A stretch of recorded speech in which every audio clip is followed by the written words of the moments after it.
au bord de la mer d'Azov, des Ukrainiens dans la crainte d'une attaque russe. Un scénario qu'ils ont déjà vécu.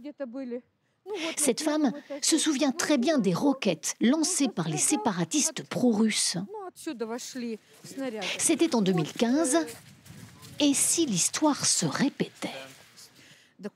Mes papiers sont prêts pour le cas où il faudrait partir vite. Le reste, tout ce qui est matériel, ce n'est pas bien grave. Marioupol est le poumon économique du sud de l'Ukraine.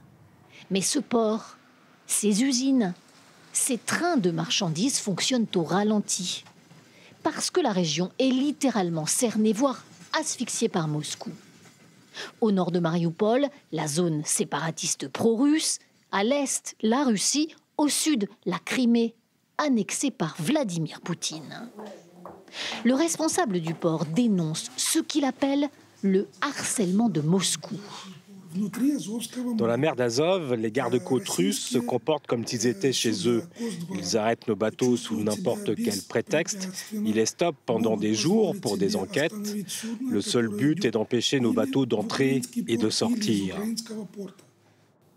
Une mer que Vladimir Poutine a en quelque sorte fermée avec ce pont. Un ouvrage de 19 km qui relie la Russie à la Crimée. Marioupol dépend donc désormais du bon vouloir des Russes pour sortir vers la mer d'Azov et exporter vers le monde entier.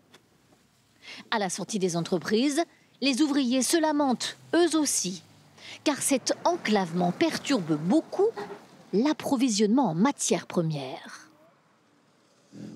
Les Russes retardent les bateaux qui arrivent. Ils nous empêchent de travailler correctement. Cela a des conséquences énormes sur les grosses usines de la région. Sur ce port, 15 millions de tonnes de marchandises étaient embarquées chaque année. C'est désormais moitié moins. Ce port et cette mer d'Azov sont d'une importance cruciale pour l'économie ukrainienne. Les Russes vont-ils tenter de s'emparer de cette zone? C'est en tout cas l'un des multiples scénarios d'invasion.